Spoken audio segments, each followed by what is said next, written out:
We are now going to talk about the architectural feature number 6 of this Unbeing house and this Unbeing architecture, the Reno. Before, we're going to explain a few details before proceeding to what we're going to talk.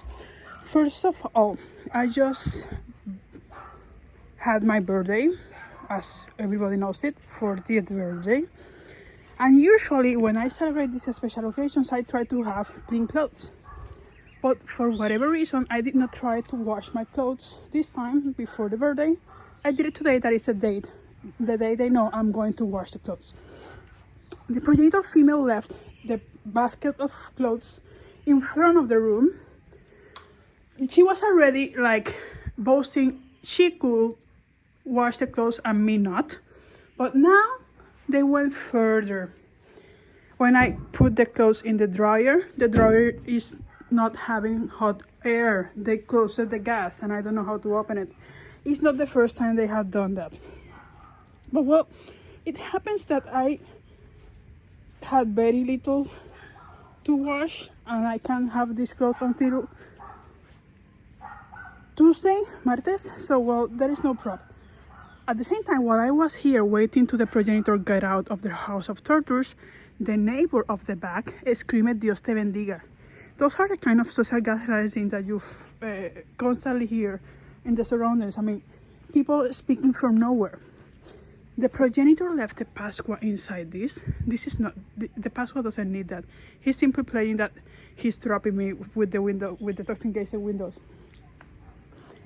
And well, just to let you know how strong that is bond, I have shown it before how easily it got out. Now I will try to get it out with that hammer. It doesn't move at all. It is completely shut, completely sealed.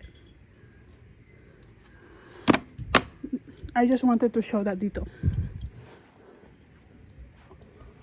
Alright, I haven't shown this before, but just to let you know, there is nothing suspicious here. This was a house I built for the power generator planta en español, planta eléctrica, when they had one. Alright, let's talk about architectural feature 6, the Reno. I myself, in my own computers, designed a Reno like this. Me paying it and me giving it to them to care for them in their older years. So they mimicked my own design, but they changed it. They took out the stairs to the roof, something that is quite nonsensical considering that they are doing this supposedly because they are getting elder. Well, a very clear complication of you getting elder is being harder to climb to the roof, so you will expect them to build a proper ladder to the roof. No, they did not build any ladder, any stairs, nothing. They don't want to facilitate the access to the roof. Just to mention that detail. Besides that, well, they did not mimic it completely my design. I designed a sunroom in the second room as an art studio for me, and the first floor will be for them. Something quite similar as they did, but I included that for them in a studio. So why the narrative they used is important. They said they built this. First of all, they didn't admit it at all. They followed my own design. Second, they said they did it for themselves because they are getting older, and they won't be able to use the regular bathroom. They need a wheelchair access bathroom and something easier to them be in the first floor. But well, I have explained this in previous videos and will explain it again. If this would have been really for them, they needed a studio in the first floor, and they didn't. They built this for me. They expected me to become disabled. And actually the neurological injuries, the neurological inflammations they were causing with the constant monoxide carbon monoxide toxic gassing was huge. Actually even coordinated between spaces. So, well, if the ordinary pathway would have taken course, yes, I would have become disabled somehow, very especially neurologically. Pathway number 2. I have a grandmother that needs to be cared 24 hours per day. They may have also been preparing this room for her, and they actually tried to care her here. This is very dangerous, people, because the other grandmother I had, called Irene, the paternal grandmother, she supposedly died from Alzheimer, but she took too long to die from Alzheimer. She spent around 10 years bedridden, vegetative state, until finally passing. And maybe not the 10 years vegetative state, but bedridden the 10 years, yes. Vegetative state a little bit less, but yes, she had a huge vegetative stage of Alzheimer. That is not normal. Once the normal onset of Alzheimer terminal phase, once you reach terminal phase, you are really near the end. You don't spend years in the bed. Sadly, my grandmother spent years in the bed. There is a very high suspicious here, and even ChatGPT says so. In order to then being able to do all these systems, toxic gases system, know how to measure, what to mix, what effects there will be causing neurologically and physically. Yes, they proved it, they knew the effects. I'm just going to say an example. If they knew one of the effects will be flatulences, they will themselves play with the flatulences before me having them. That is a very constant pattern. They know what they are going to cause. ChatGPT clarifies, in order to them know when you are going to get disabled and you were going to get all these secondary effects for the toxic gases they're using, they must have tested this in someone first. And the principal suspect of them doing this is my grandmother, sadly. Right now, there is no way to examine her skull. She died more than 10 years ago. There are only bones there. And confirm if she really had Alzheimer or not. And she, as far as I know, she didn't have an autopsy. However, it can be confirmed if her bones are analyzed, if she was toxic gases or not, because these toxic gases do stay in the bones. And I know this is very cruel to say, but yes, I suspect she suffered very long. I'm very unknowingly about this, all this. I have met her in heaven, and well, I know she's right now so happy of me being able to glorify God as I'm doing it. But well, justice must be done for all these brilliant souls. I had no idea I had made so many grandparents in heaven that are really claiming justice. Not in a way that is vengative, but in a way that is like, this is part of the history of what should not be allowed ever. This is a nevermore. The same way Auschwitz and the Holocaust was a never again, this is a nevermore. And the connection with the Holocaust is very clear. It will be explained later. But well, let's talk about the Reno. Well, they could have done it for my grandmother, or they could have done it for me.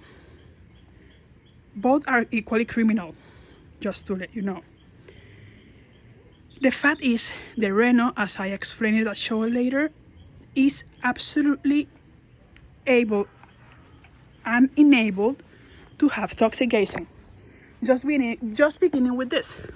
This is a vent that is for toxic gasing. I already showed 2 more in the roof before, but let's stop a little bit here. I explained this before, but it will be explained again. This is highly unusual, because if this will be really a water drain, well, why there?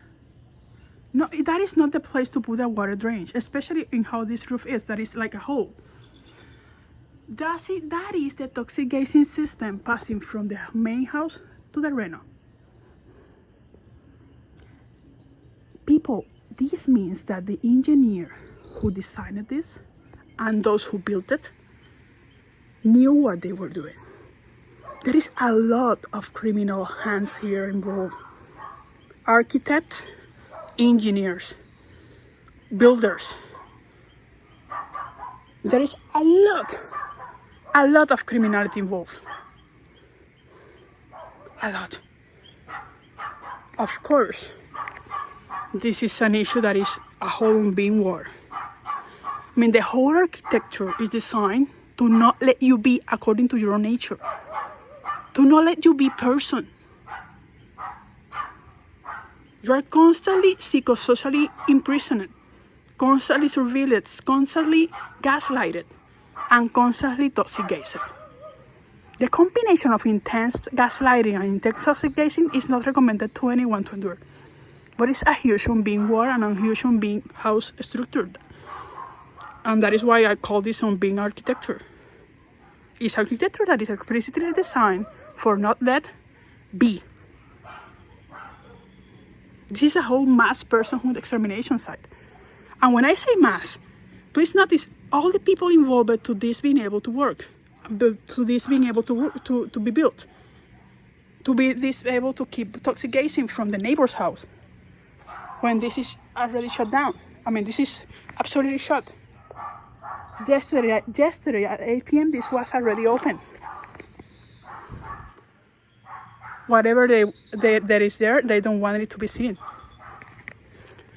The fact is, this is as easy as get a serrucho and cut it. As simple as that.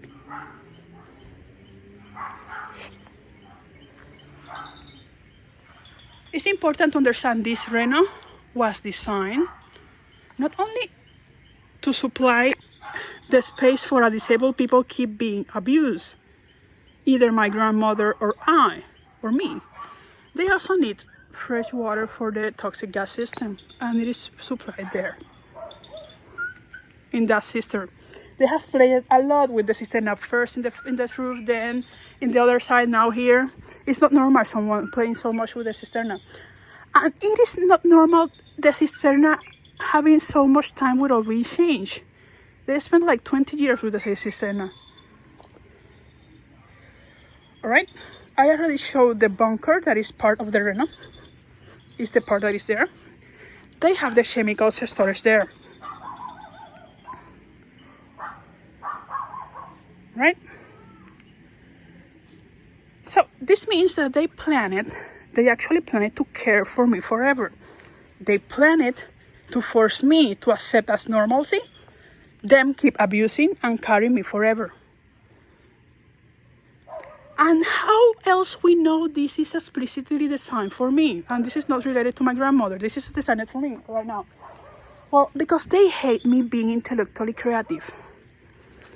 And they know I need a studio to function, a studio zone. In my room, I have a studio zone. Places that are for books and for intellectual creativity. A place where I get down in the computer and write. Well, this room was specifically designed to not have a studio. And it was because it was designed for me, not for them. It was designed for them, they will need a studio there.